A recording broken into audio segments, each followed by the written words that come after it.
How did Don McLean influence the rap industry? Did the Grateful Dead accidentally dose Hugh Hefner with LSD in 1967?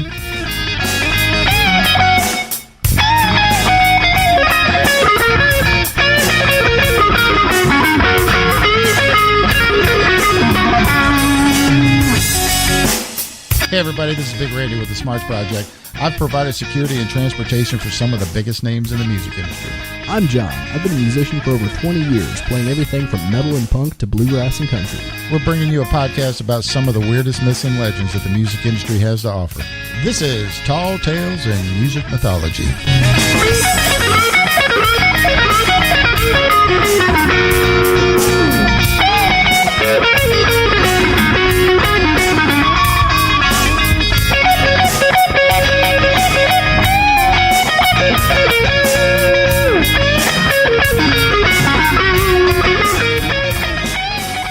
Hey everybody, it's Big Randy with the Smarts Project. Welcome to the podcast. Cold as the devil, straight from the underground, the rebel himself, Mr. Jonathan Glove. Hello, everybody. So, in the music news, believe it or not, I guess all the big shit is under the bridge now. We've had Vegas, we've had Tom Petty, not to mention the ones before then, but right. So I guess we're on the lighter news, but an alleged drunk driver whose pickup truck collided head-on with Macklemore's car over the summer had a blood alcohol content of more than twice the legal limit.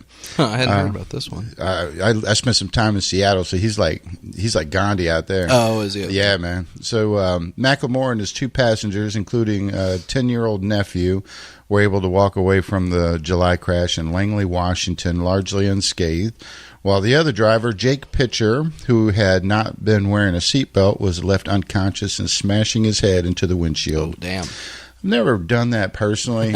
I ain't no carpenter, but it doesn't sound healthy.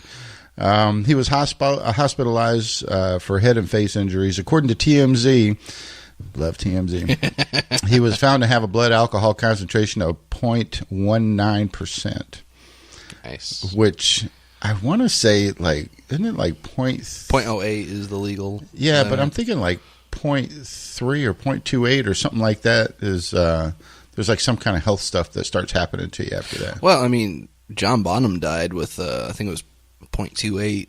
Shut up. Yeah, is that right? Yeah, I think that's what it was, which I've seen people with a lot higher. No kidding, really? Oh, yeah. I've seen people hit 0.35. Oh, wow. And, some lady my mom knew, she died in a drunk driving accident. She hit a tree and died, and she had, I think, a 0.34 BAC. Is that the highest you've ever heard?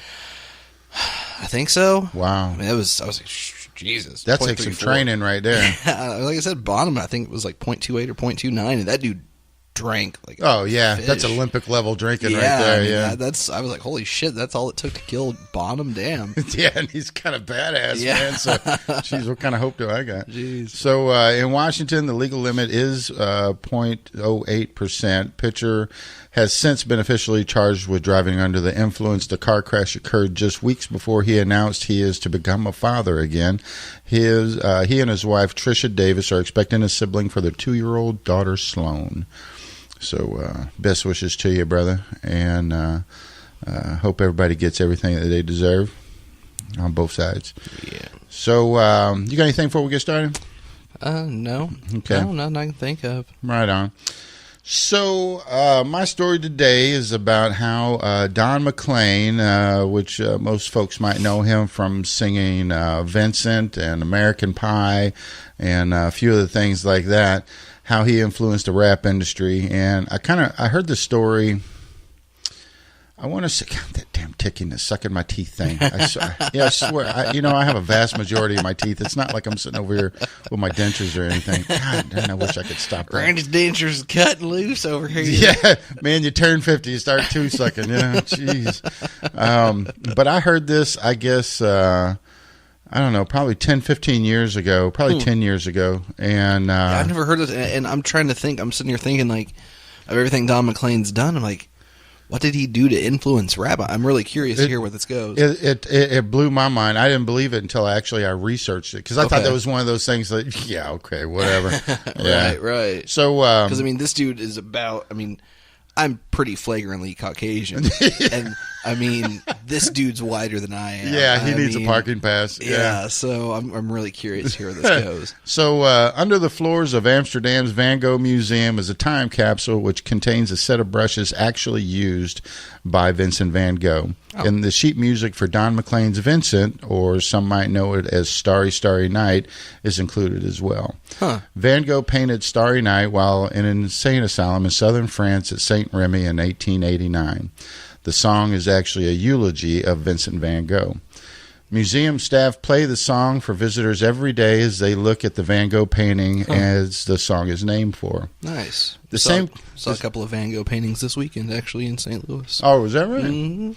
The same can be said for thousands who flocked to see the Royal Academy's hugely popular 2010 exhibition, The Real Van Gogh, The Artist and His Letters, which shaped up to be one of the best shows of 2010. Don McLean says in a Telegraph UK interview, in the autumn of 1970, I had a job singing in the school system, playing my guitar in classrooms.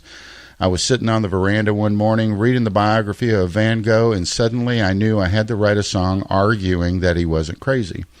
He had an illness, and so did his brother Theo, who was an art dealer. This makes it different, in my mind, to the garden variety crazy, because he was rejected by a woman, as was commonly thought. And I really was going to research that part to just see if it was a myth or a legend, but I figured it really wasn't that relevant. Right. It's not really musically related. Right. So the depth and raw emotion contained in this song would end up influencing the work of another artist who would become troubled in his own right. The artist who, coincidentally, was born in June of the same year in which Don McLean released Vincent was none other than Tupac Amaru Shakur. Huh. These days, Shakur gets compared to the likes of John Lennon and Bob Marley and regularly turns up on a list of all-time greatest artists and rappers. He was a backup dancer for the likes of Humpty Hump when he joined Digital Underground's crew in 1990. Tupac was a voracious reader. His library was huge. He had Du Bois, Nikki Giovanni, Sun Tzu's Art of War, Maya Angelou, Richard Wright's Native Son, Nietzsche, Hermann Hesse, Gabriel Garcia Marquez, Sigmund Freud, which he only read to discredit him. Which I think these days that's pretty much why people read it. Yeah. But you can explain most of Freud's thoughts with the simple phrase, cocaine. Right. Everything with Sigmund Freud was involved with you want to have sex with your mother and I like cocaine. That's all of Freud's theory right there. If you take all those out, you have like the word the and as and stuff like that.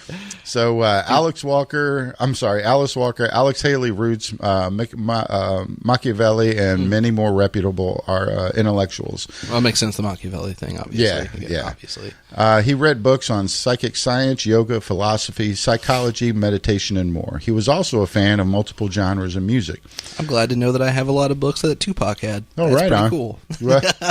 Who would have ever thought that you had anything related to Tupac? Right?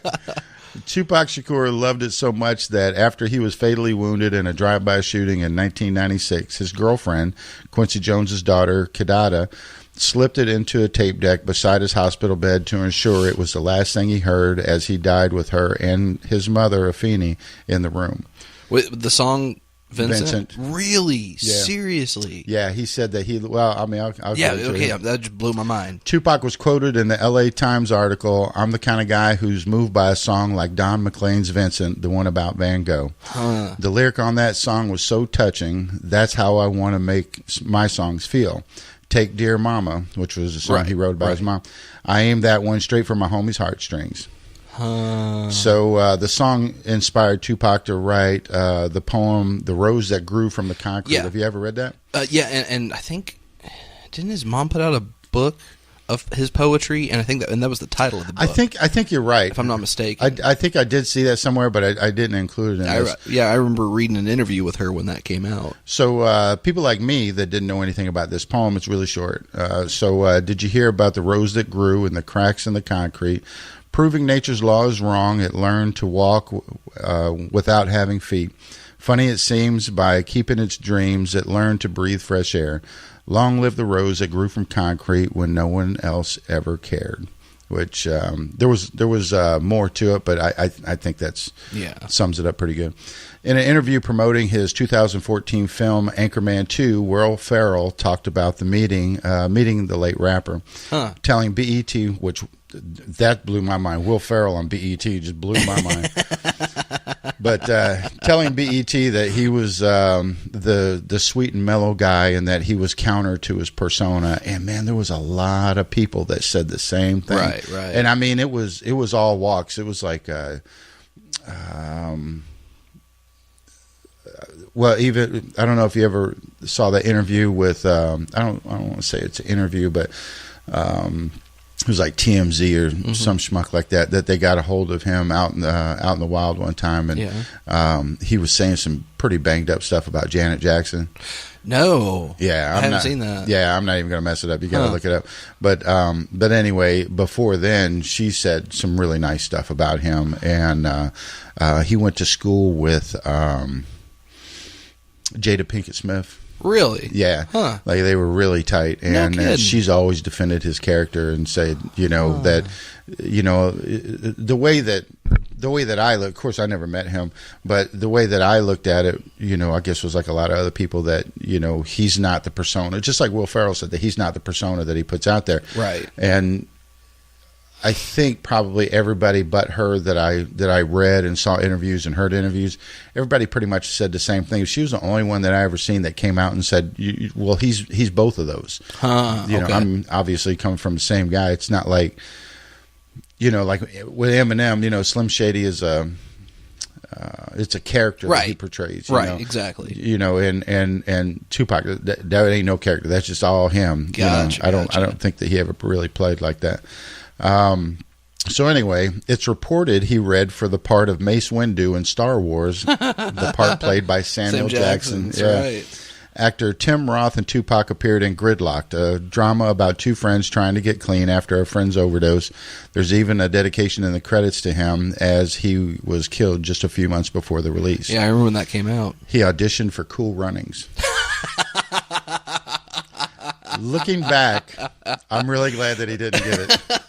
I mean, I'm not saying nothing bad about the movie. Oh, man, that's I'm funny. just saying that is so detached from... yeah. I mean, somebody like me, the uninitiated, I guess, I look at him as this really deep guy, that one of the best writers ever. Right. I can't help but think that would taint his... Well, and plus, I mean, the fact that, the FBI had a dossier on, like, everyone in Tupac's family. Yeah. And, I mean, they were OG with the Black Panthers. Oh, yeah. I mean, they were badasses, all of them. Yeah. So yeah, having him in a Mom could whip my ass. Yeah, no doubt. Today. Having him in a family-friendly Disney movie starring John Candy would have been kind of odd. Yeah, looking back, I mean, I don't know. Maybe he would have made a lot of money or whatever. Well, maybe I'm wrong. But like the other movies he was in, like what was it? Belly, I think was one of them, and oh shit, was he in Juice too? That sounds familiar. I think he was in Juice, and obviously Gridlocked. Right. Like those movies, that's a little bit closer to his the persona he wanted to put out there and what he cultivated with his music. Right. Cool Runnings, not so quite much. the same. Not quite the same there. Lin-Manuel Miranda said he was inspired by Tupac to write the show Hamilton. According to a New York feature, Miranda thought Hamilton's character reminded him of Shakur. Huh. In an interview with the Associated Press, Mike Tyson said Tupac wanted me to smoke weed with him, and even called him a misguided warrior. Tyson also noted he's going to last until the earth comes to an end. I'm glad to be a part of his life and to have known him. Huh. While Ed Sheeran, probably one of three people whiter than you on the planet. Yeah. While Ed Sheeran and Tupac may seem like polar opposites in music, the singer-songwriter cited Tupac as an influence in his interview on Vibe. Oh, God. I like Tupac's statements and songs like California Love and Changes, shit like that, he said.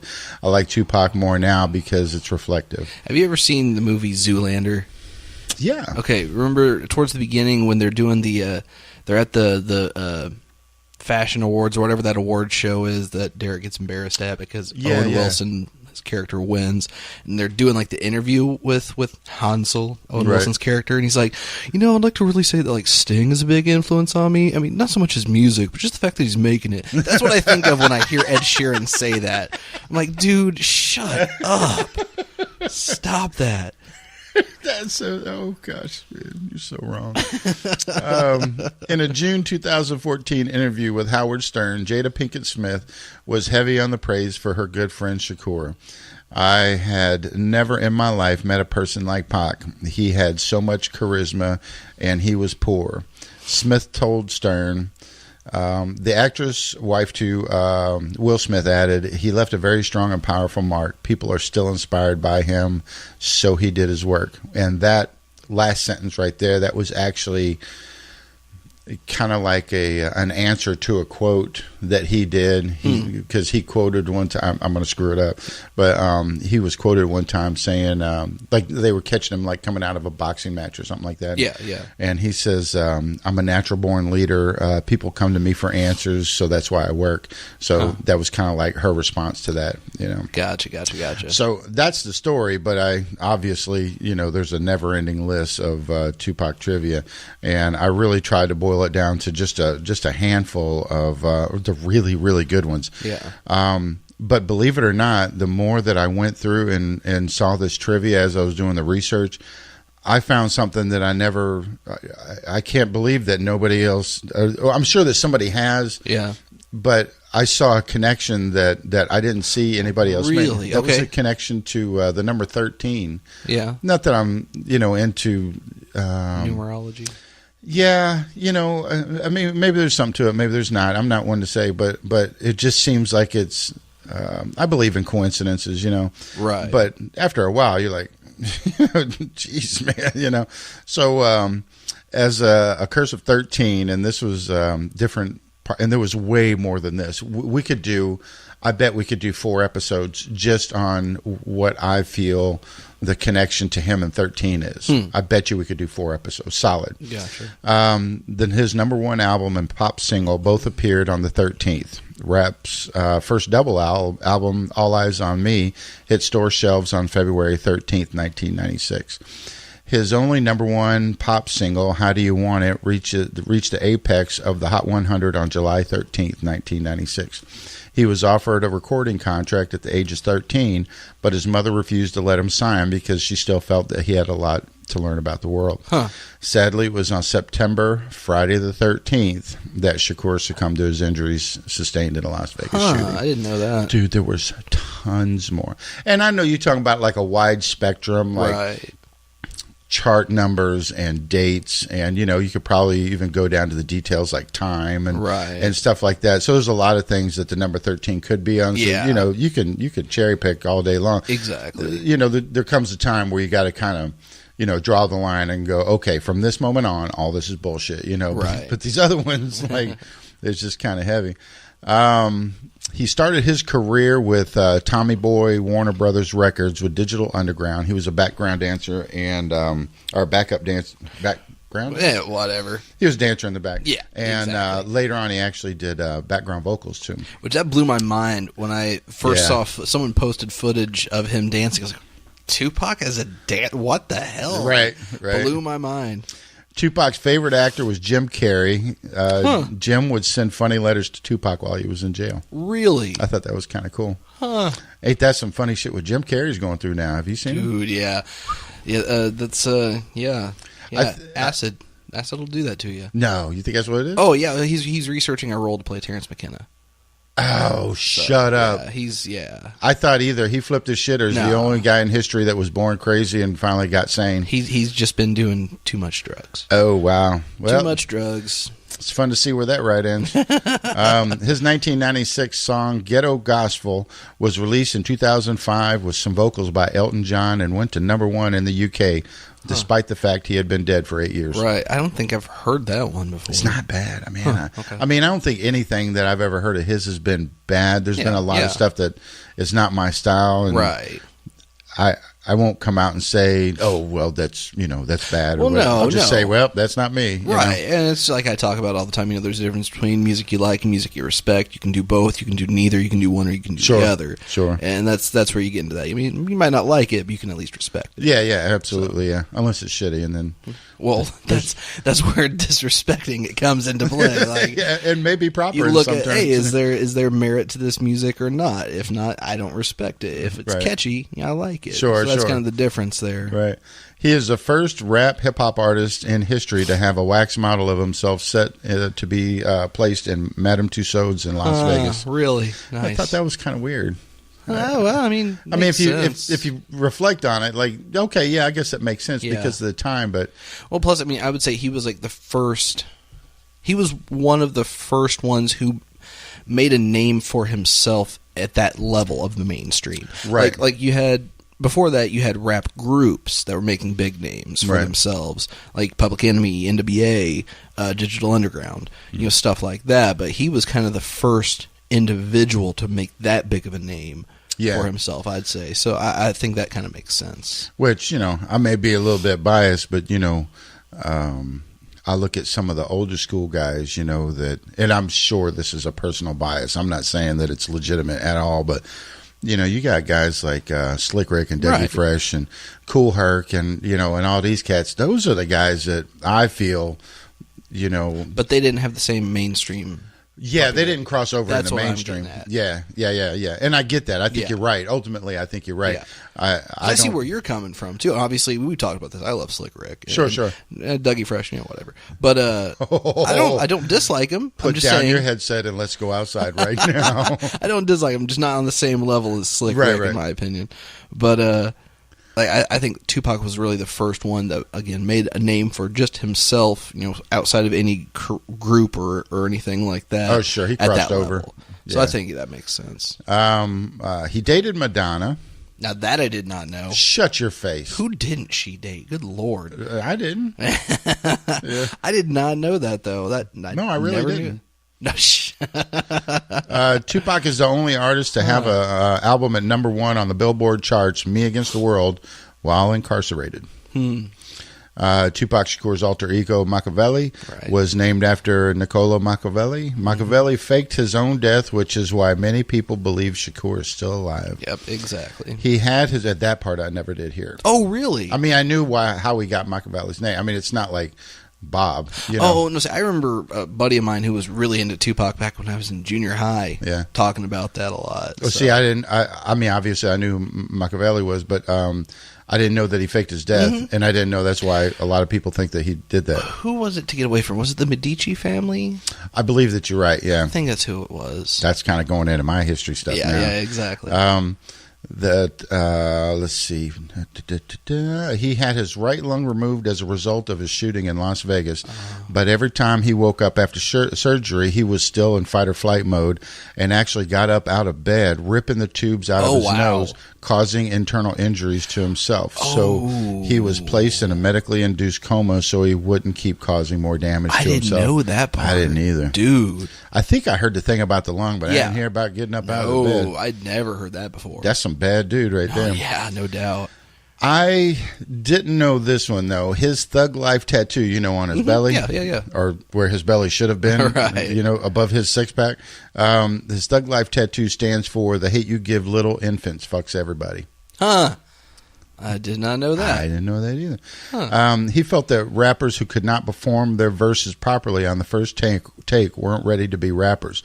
R&B music, on the other hand, was worthy of multiple takes for vocal tracks. I can kind of understand that to a degree. I agree with that, absolutely, yeah. Yeah, because there's obviously a lot more feeling and emphasis you put into singing than just rapping. And I think you have a lot more variance in what you do with your singing voice than what you do with your rapping voice. Absolutely. I mean, some rappers add more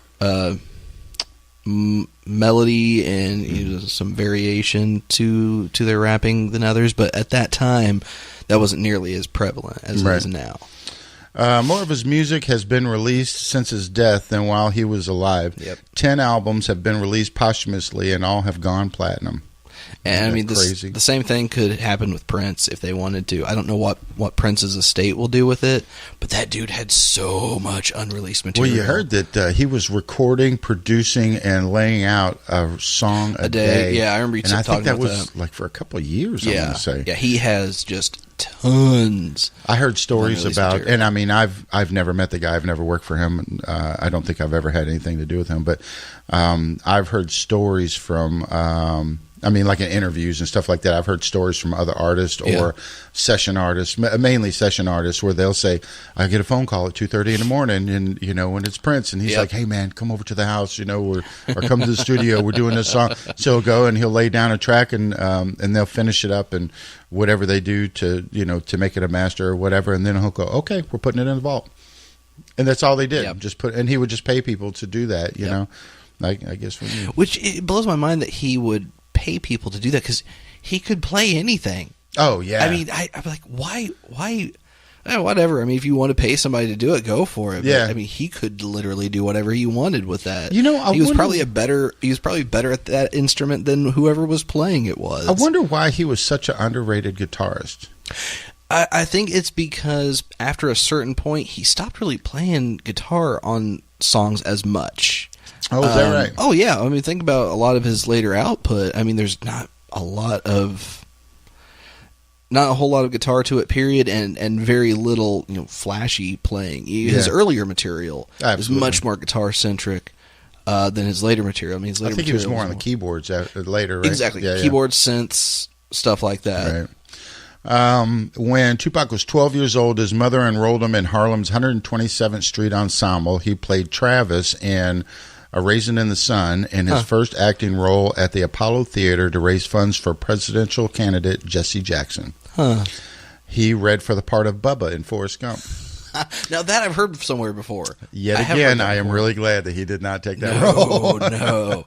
I was born big gum, sir. Oh, God, he would so never live that down. I mean, obviously, he would have played it different, Yeah. And maybe it would have made the movie better. But as far as his legacy is concerned. Right. He wrote a song, but died before he could finish it. Rap artist Eminem finished the song with his own lyrics and released it shortly afterwards, Letter to Tupac's Mother. Yeah, I haven't listened to that yet. I haven't either. His biological father is American blues guitarist, singer, and songwriter Billy Garland. Have you ever heard of him? Name sounds familiar, but I couldn't tell you a single thing he wrote if you put a gun to my head. After I looked at it, I'm saying the same thing that you are, because I was like, oh, I know him. Can't remember shit that he... Yeah. Tupac renamed his publishing company to Joshua's Dream. Did you ever hear about this? Oh, yeah, for the I'll let you finish it. In honor of a young, terminally ill child whose dying wish was to meet him. Yeah. I thought that was just ultimately cool, He died with less than $100,000 in the bank. He was planning to record with Wu-Tang near the end of his life. That would have been an album. Dude, yes. Because I tell you what, look. Because ODB was still alive, I think, at that time too, wasn't he? I believe you're right. Yeah. I'll tell you what. Anybody that knows me tell you I generally don't shoot from the hip. I'll try to sugarcoat it as much as I can, but I ain't gonna lie to you, and I'm gonna tell you now.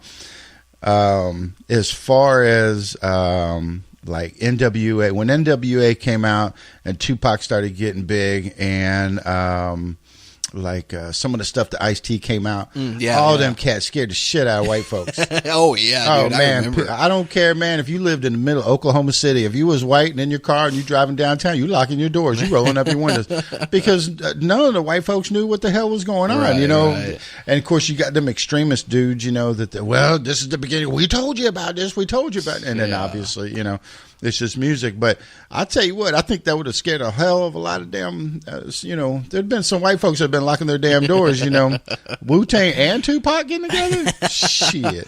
I would have loved to have heard that. Dude, that would have been, wow. Wu-Tang. Just, I mean, my mind spins on that one, because I really think that would have been a good album. Last one I got is he was inducted into the Rock and Roll Hall of Fame by Snoop in 2017. Gotcha. Yeah, so anyway, that's my story, and I'm sticking to it. We're going to take a quick break, and Big John's going to come right back. All right. Oh, hello there. My name is Jason, and I'm the host of Evansville Podcast, proud member of the Evansville Podcast Network. On the Evansville podcast, we talk with people in and around Evansville that own businesses, put on events, or are doing interesting things in the tri-state. So check us out at evansvillepodcast.com or find us on your favorite podcast app and learn something you didn't know about life in Evansville. Good job, everybody. Okay, and we're back. So, today, as I mentioned there at the top of the episode, I'm going to be talking about the Grateful Dead. Wait. You were bragging about this damn concert that you went to, and then you're going to start in this story acting like you didn't go to no damn concert. Now, you need to be talking about this damn concert before you go in there. All right, so wife and I went and saw Queens of the Stone Age in St. Louis this last Thursday, and man, it was a great show. Easily the best concert I've ever been to. I don't go see a lot of big concerts, obviously, just because my taste in music doesn't really lend to big venues and whatnot. Really, best concert you ever been to? Yeah, hands down. Shit. Because what really surprised me, most bands I listen to are not big on production and stuff like that, have a big elaborate show or anything. I'm not going to go see U2 or some shit like that. Don't use their name in vain.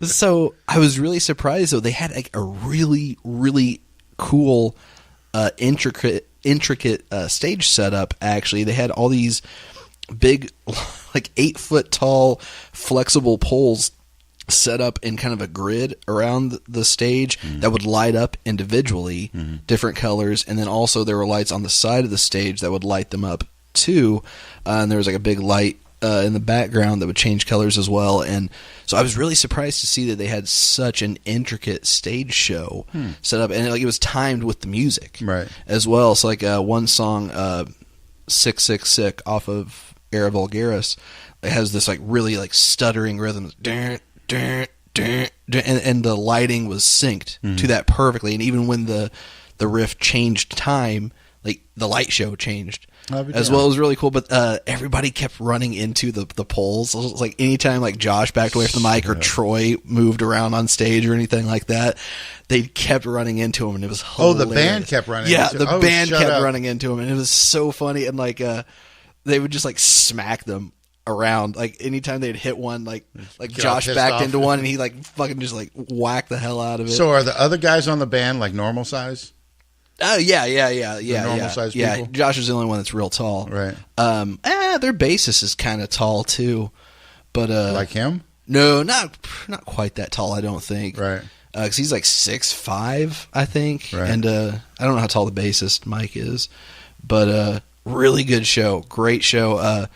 And with a band that's been around that long, it's impossible for me to. The set list was great. It would have been hard for it to be any better. Like I could complain, like, "Oh, hey, I wish they would have played this song." But man, there's so many songs. Yeah. The band's been around for almost 20 years now, and I've been listening to them actively for over 15. Which shocks me that they've been around that long. A lot of bands like, the quote-unquote overnight sensation, those guys have been around for, 10, 15, 20 years, sometimes more before they hit it big, to be an overnight sensation. But, I actually, since we've been doing the podcast, I actually downloaded a Queens of the Stone Age song, which I never thought that I would have. Oh yeah, great band. In fact, I absolutely forgot what it is. I'm going to look at it right now. Was it the one that you did the intro for me from? Little Sister. Oh, okay, Little Sister. Gotcha. Which was the only song they played off of that album, which I was fine with, but there was a lot of great songs on that album too.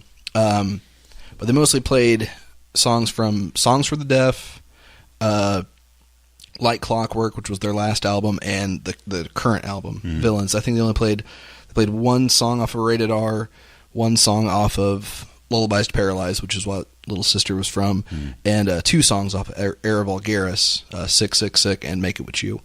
And, but it was such a great show, and, yeah, it was a great set list. Again, I could say, I wish they would have played this. But they played the songs I really wanted to hear. Right. Like they played I Appear Missing, which I was really happy about. They played a song off of Songs for the Deaf that they had not played live in a very, very long time. I was really excited to hear that. They played Hanging Tree, which is one of my favorite songs off of that album. I think that was the first album I got into. It was their third album, and I had heard one song off the album before that, Rated R. I'd heard one song off of it on the radio, but Songs for the Deaf is where I really got into them.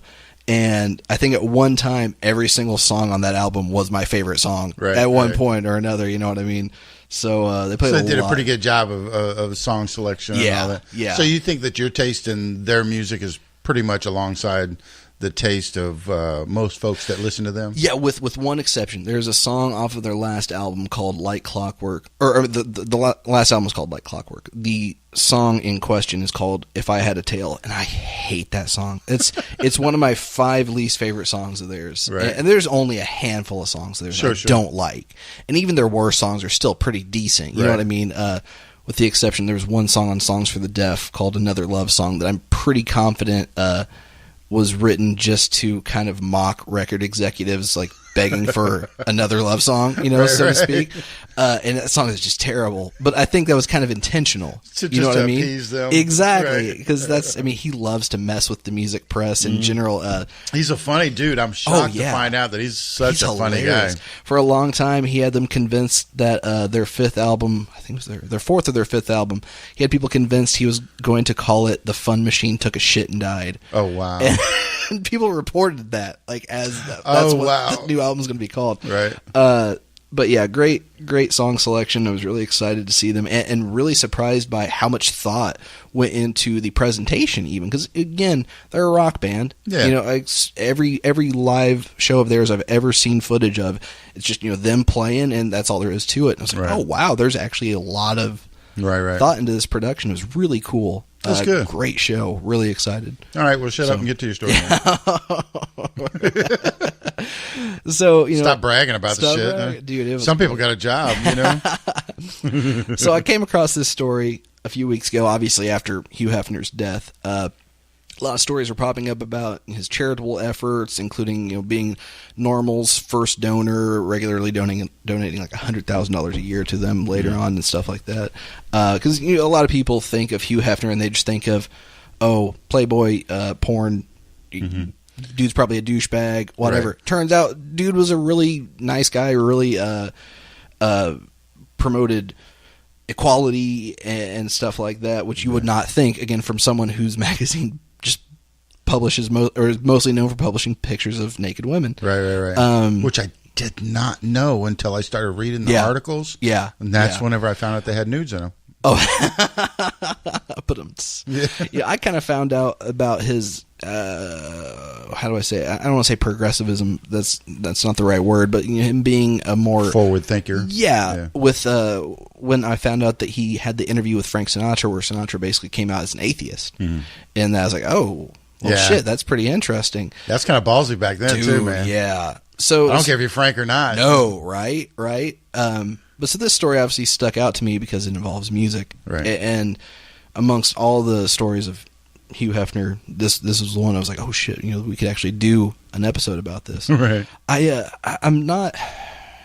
We talked a little bit ago about liking or respecting a band. I respect the Grateful Dead. I respect what they did. Their talent, very talented band. I'm not a huge fan. No disrespect to the band, because again, immensely talented. I just not much into jam bands. There's 2 songs that they have that I like. Yeah, that's it. Yeah. But again, clearly a lot of people have been very positively impacted by the band, and that's awesome. Absolutely. And I appreciate that. I had a manager I worked with early on when I first kind of entered the workforce, who was really into the Grateful Dead. He actually followed them around from show to show for quite a while. So anything that moves that many people that strongly must have some merit to it. Yeah. So I don't want to sound like I'm talking shit about the band by any means. Yeah. But that's obviously something that the numbers prove. But I've never had anything to do with the Grateful Dead. But I remember that Fish came to concert in Hampton Roads Convention Center. And which is basically the same thing.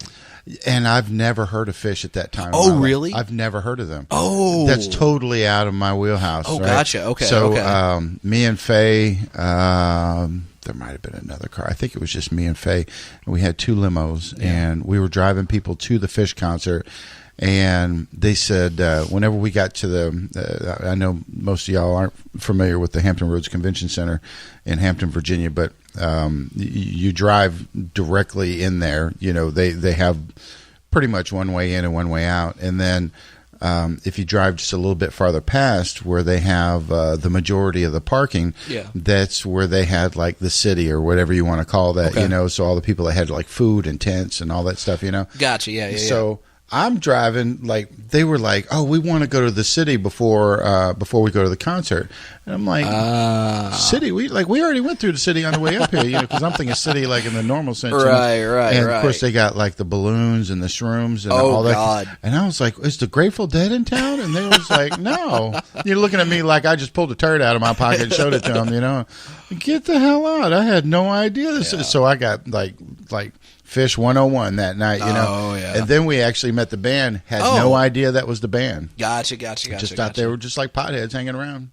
But anyway, I didn't mean to cut you off. Go ahead, do your thing. Trey Anastasio is a phenomenal guitarist. That dude he's really good, and he really puts a lot of thought into his playing. I've read a lot of interviews with him. Again, I'm not a Fish fan either because I don't care for jam bands. Sure.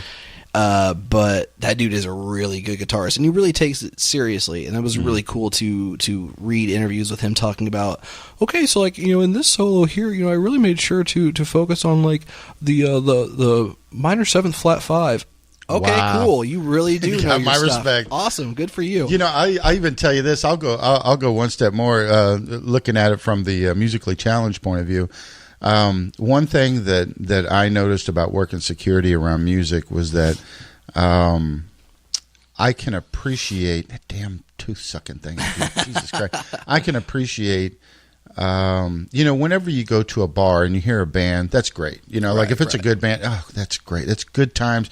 You're with your friends. You got alcohol. You got decent food, or at least food that'll like keep you alive until you go home and get real food. Right. But you know, whenever you go to and even whenever you go to a concert, you can go to a concert. You can see Eric Clapton or Carlos Santana or whoever. Fill in the blank of whoever the greatest musicians that we have right now is, and you can sit in the audience and you can appreciate it.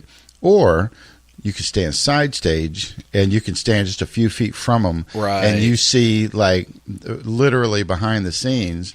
And you know, whenever you're around those people, you're talking to them on the bus, or you're talking to them in the car on the way up there, as like me and you would talk. Right. And then they go up and they do their thing, and they come back, and you know, you just saw a normal person turn into a superhero, and then go back into Clark Kent. Yeah. You know, and they're still talking normal. They're still talking to me like I'm a normal guy. Why are you even talking to me? You shouldn't even like recognize my existence. You know, but to see them play on that level.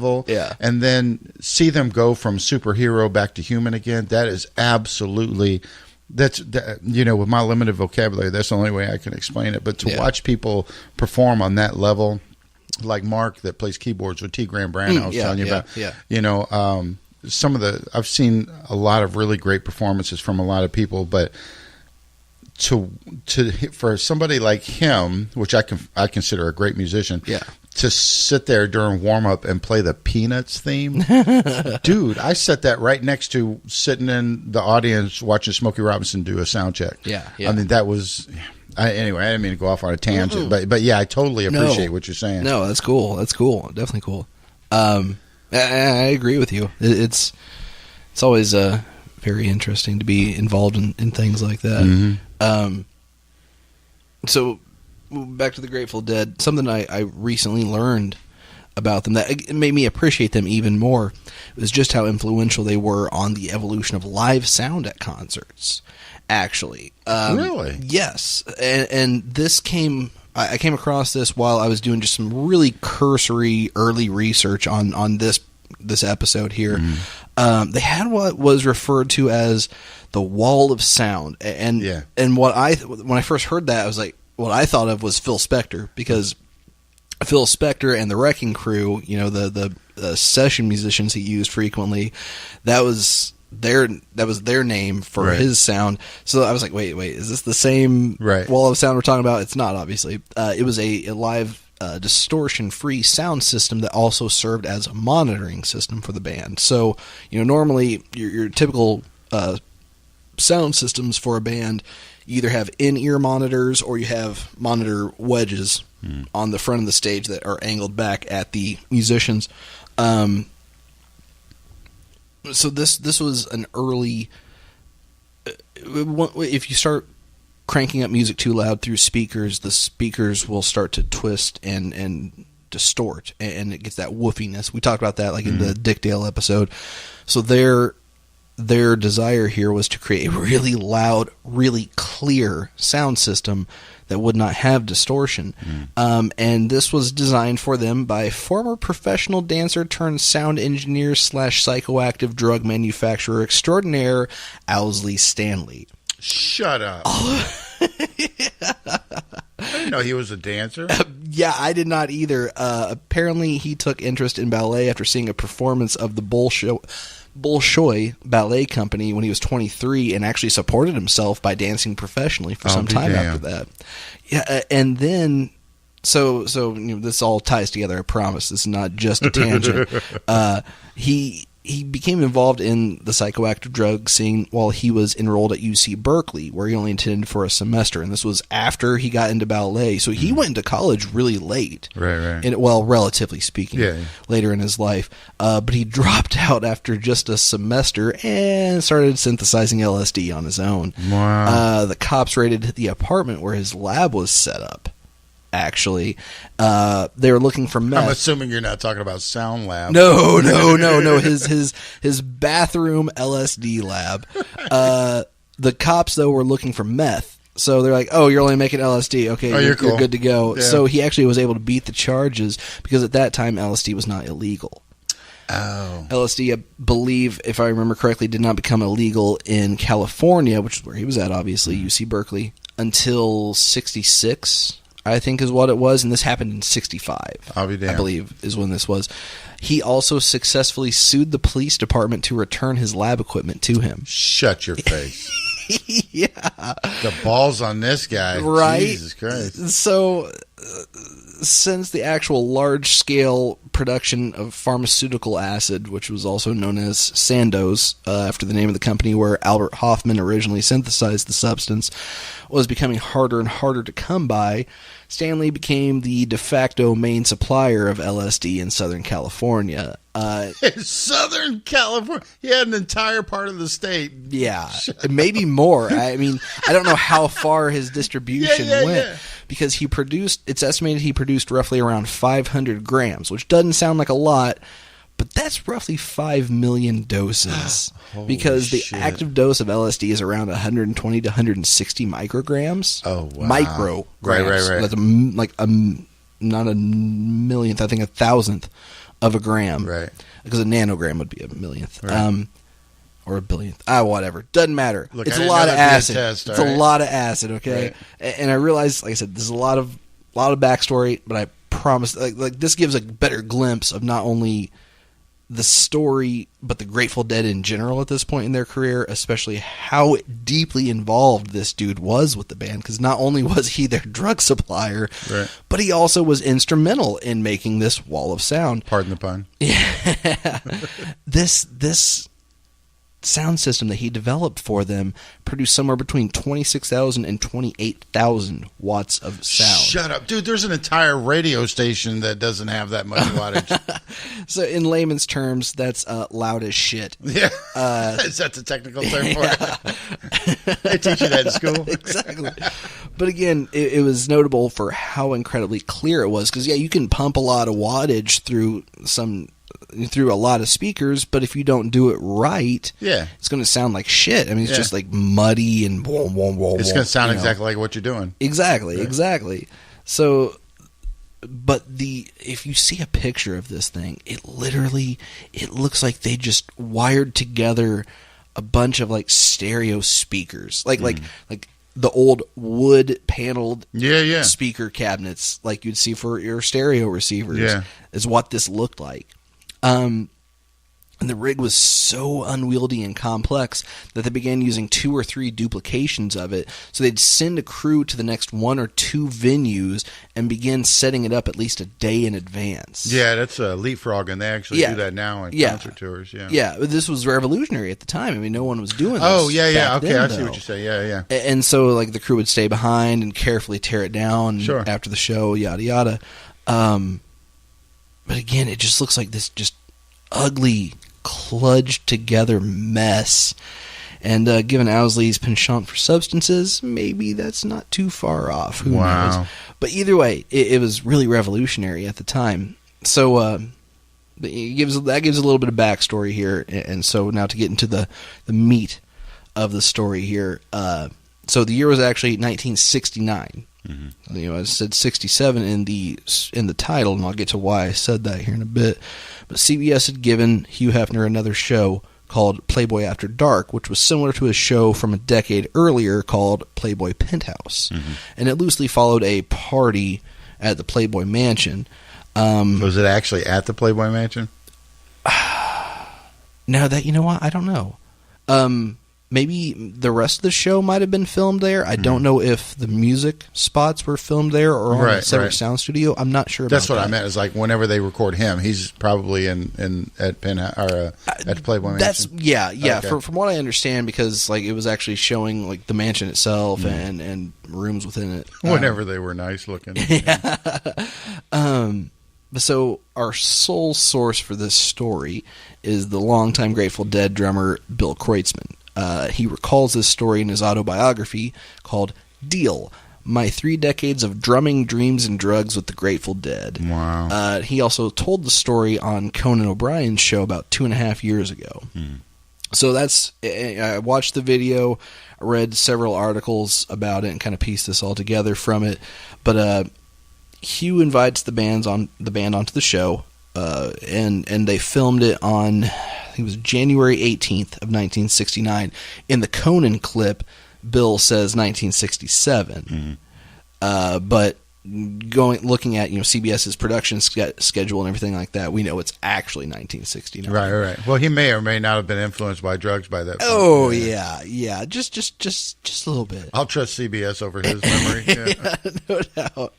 So Hugh invites the band onto the show, and given that not only was Stanley their acid supplier, but also their sound engineer, he tagged along with them. Great combination. Yeah, right? So he figured he'd kind of help the band kickstart their creative juices, so to speak, with their muse of choice. So he spikes a coffee pot with LSD. Now, this isn't just a regular coffee pot like in a kitchen. Right. Okay, so this is like one of those big-ass, like Bill Kreutzmann says, 150 cup coffee pot. Right, those big stainless steel ones. Yeah, because he motions in the video, and like it looks like he's saying it's probably like 4 feet tall or so. Right, like one of those big water bottle things. Right, yeah, kind of like that. So, so now for what it's worth, Kreutzmann believes that Owsley Stanley had no ill intentions here. He does believe that he was strictly trying to just help the band enjoy this substance of his. Now around that time, there was a lot of people working with LSD as therapeutic drugs, like Timothy Leary most notably was working with that, and mushrooms and stuff like that. Clearly, Stanley was supplying them to the Dead for a recreational purpose and not a therapeutic purpose. Right. But it's likely, from what I gathered, that he didn't realize that other people besides the band would be drinking this coffee. Wow. Okay. So, in his appearance on Conan, Kreutzmann's talking about this, and he recalls hearing things people were saying on set that tipped him off that the bands weren't the only one who were tripping. He heard somebody from the production booth say, like, "Hey, camera 3, you're out of focus." And then, like, a little bit later, it's like, hey, mic 10 is off. And he starts looking around. He's like, oh, shit, these people are tripping. Everybody's tripping here. Oh, wow. So, wait a minute. Are you telling me that this guy may be single-handedly responsible for the entire Grateful Dead movement as related to drugs? Oh, I don't know about that part, but it is possible. I mean, it is possible because This guy was making a lot of acid. You talk about one dude changing history. Oh, my God. Well, there's more to that, too. I get to that right. later. So, luckily, the band were recorded without much of a hitch in the production. Like, it went really well, right. Even according to Hefner. However, Kreutzmann remembers that as him and the bassist, Phil Lesh, were leaving, they passed Hugh Hefner, and Hugh's like pressed tightly up against a wall, like standing rigidly in place with his arms like pressed against his side, and he struggled to just be like, "Thank you, guys." And that was it. That was like all he could say. Oh, wow. Ever the gentleman. Yeah. But in case anyone was in doubt over Hefner's sincerity, less than a month later, I think it was February 12th, he sent the following letter to the band. Dear Jerry, Ron, Phil, Bob, Bill, Mickey, and Tom, thank you for your really great appearance on Playboy After Dark. Your participation played an important part in the success of this particular show. I've had an opportunity to see the film of the show and enjoyed it so much I wanted to share it with you. As an expression of my appreciation, I've had the filmed segment of your performance mailed to you. I hope you'll enjoy it as much as I did. Again, thanks for appearing and for having made the taping session as enjoyable to do as I think it will be to watch. Oh, shut up. Oh, that's so funny, dude. Oh, my God. Now, here's where it gets interesting. I mentioned earlier that Hefner donated to NORML, the National Organization for the Reform of Marijuana Laws. Right. He did that just over a year later and essentially formed NORML, basically. He didn't form them, but he got them off the ground. That did it, right. He was, I believe, the first donor to them, and again, continued to donate to them for the rest of his life, donating up to like $100,000 a year. Wow. At some points. So a big part of me wonders if this particular incident was the thing that broke the ice and got it into that culture. So I wonder, I don't know for sure. I couldn't find anything substantive regarding that. But yeah. That's heavy, man. So blew my mind. There's so many episodes we could do based off of that one story, man. Wow. But yeah, this is a really interesting story to me. I thought that was very fun to read about and just hearing people talk about it. So the dude that was the drummer that was on Conan O'Brien, is he still alive right now? Oh, yeah. He's still alive. I wonder if we can get a hold of him. We could try. I mean, worst he can say is no. Yeah. Or nothing. Or not get a hold of him. Yeah, exactly. We could reach out to him. Why not? Is he an active musician still? I don't know. I mean, that dude's got to be. I mean, he's obviously well into his 60s. But now this clip that I found of him on Conan was from, I think, March of 2015. I mean, dude was just as lucid and perfect mental shape. Right. I mean, very active, really engaged with Conan. It was a really good interview. So I mean, he could very well be active if he wanted to. Still, I'm sure, but he didn't. He even got up in the middle of to demonstrate the part about Hefner telling them thank you as they were leaving. He actually stood in front of Conan's desk and like pushed himself up like it was a wall. Yeah, exactly. That's so the dude funny. is like really still in good shape, clearly. So that is so damn funny. Yeah, it was a really fun story to delve into there. Damn. Yeah. All right, man. You got anything else? No, man. That's all I got. All right. Well, one thing I wanted to throw in before we got out of here was that I had brought up the subject about our raffle that we're going to be doing last episode. So this episode, I'm going to tell you that we have a guitar that was signed by Vince Gill. He was gracious enough to sign that for us. Yes, very much. That was due to my buddy Jimmy Miles. I appreciate you, brother. Yeah, big thank you to him for that too. Absolutely, obviously. Yeah. Jimmy's got. He's so. I wish you. One of these days, I'm going to introduce you to him. He is such a mild mannered. You just think he's some, old dude that just shuffles his feet everywhere he goes. And you're like, whenever you're talking to him, you're like, why are your eyes so bloodshot all the time?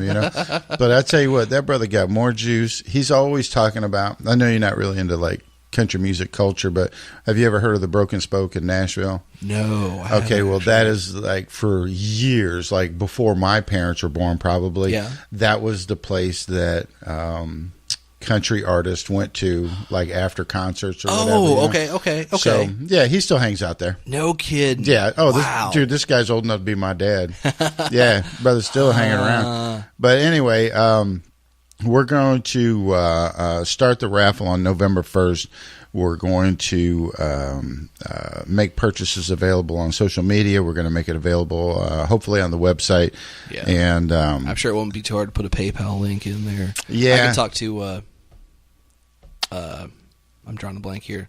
Brandon? Yes, thank you. I wanted to say Billy. I was like, that's not right. Right. It began with a B. Jeez. Yeah, Brandon is our BGs. See what you did there, BGs? But it's a music podcast. It's funny shit. Hey. So anyway, Brandon is our tech guy, and we're gonna get a hold of him and see if we can get this on the get the PayPal thing or whatever people like that do. We should on the have website. have an account to dump it all into. Yeah. Bank account. So the tickets are going to go towards the guitar signed by, and it's a brand new guitar signed by Vince Gill, and excuse me, I don't think that there's been a chord struck on it, so I think it's like brand new. Yeah, right? I mean, it's still in the original box. I still haven't seen it. Oh. John went and picked it up, and he took it to his house. I ain't seen it since. I mean, how I long? sent you a picture of it. Yeah. That was it. So like I took the box apart to be able to take the picture of it, but I sure as hell didn't play it or anything. Right. That. That's for damn sure. But I mean, it's like new in a box. Oh, right? dude, it was still a lot of guitars that come in a box, and then there's like that kind of styrofoam wrap around them. I mean, that was still intact. Oh, okay. I had to tear the styrofoam to be able to take the picture. Oh, okay. So you could see where it was So, signed. well, that'll tell you something. And he knows more about guitars than I do. So, in addition to that, I'll say that 100% of the money raised is going to go to the Smarts Project for the programs, equipment, and services that we do for schools and that we're going to do for schools. There's a lot of stuff that we're doing right now that we're having a step up or an advancement or promoting ourselves or whatever. Yeah. But we're goddamn teeth sucking. I wish there was a way. I need to get electroshock therapy or something. But one of those dog collars just shocks you whenever you suck your teeth. Like, son of a bitch. Yeah. Oh, that'll make me sound like I got Tourette's or something. So anyway, there's our nonprofit is growing at this point, and we're branching out. So 100% will be going towards the programs, equipment, and services that we do for schools and that we're going to do for schools.